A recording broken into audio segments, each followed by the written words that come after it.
Hey Faith family, it's Brother Mario. I pray you're having a great day.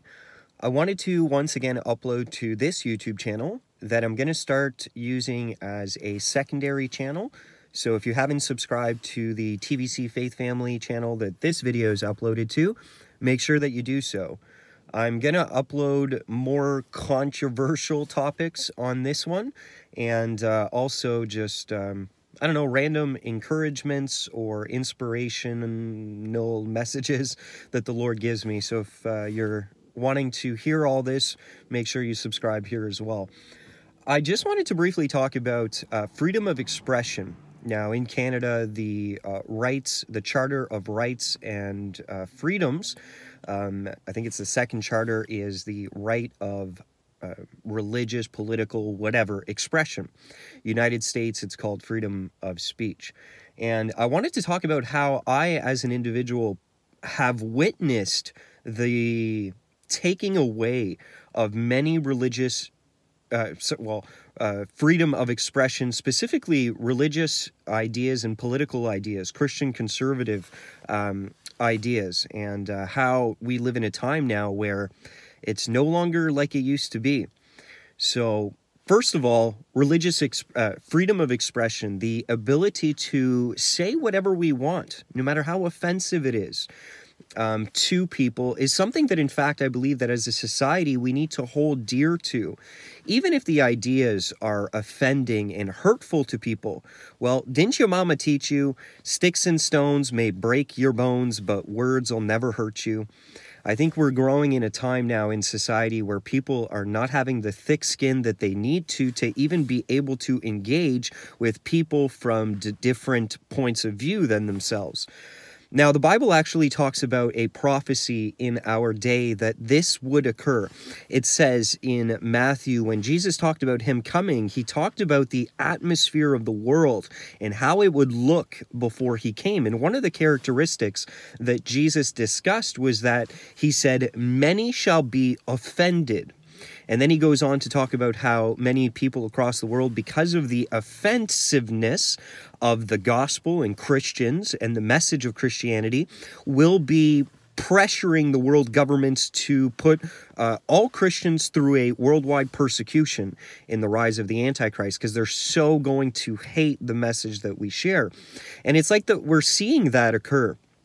So when I grew up, I'm 33 years old now, and when I was a teen, I realized really early that something was wrong with the world, that the governments were corrupt, that man was corrupt, and even very early, I really started to express myself. And this was something that was very important to me, was that although I seen the world and the state and condition that it was in, full of injustice, full of corruption, I still had an ability to speak out on such things and have my voice be heard without any type of repercussions.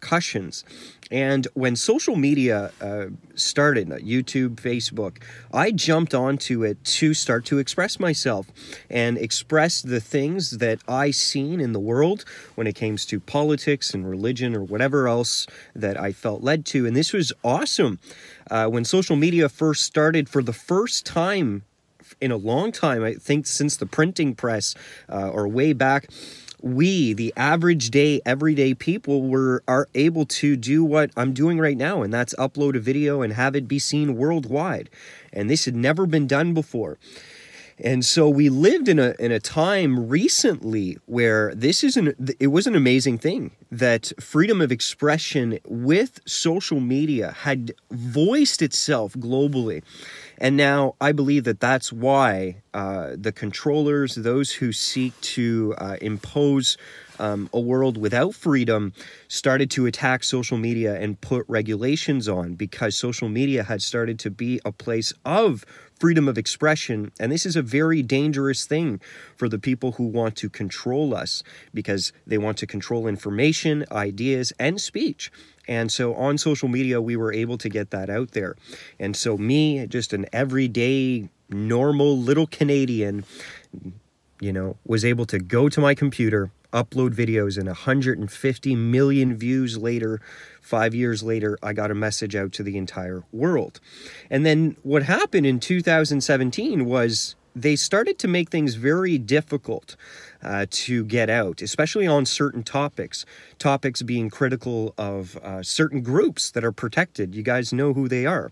And so if you have certain views or you had certain ideas that you wanted to express, well, then in 2017, there started to be blockages on that, and it started to be a lot more difficult. So you guys have heard about all the recent moves towards censorship and everything, and that's what it was. It was an attempt to stop the voice of the people, the message of the everyday people from going out, and to make sure that the corporate decided elite message is the one that's going to dominate the waves online. And so fast forward, we find ourselves going into 2019, and I'm really concerned with this current state of the agenda or the attack on freedom of expression, because I, as a young man, value it. And, you know, I see my little nephew growing up in the world, and I know what's going to happen. I can tell, I think he's pretty intelligent, so he's going to start to perceive that the world is fallen and corrupt.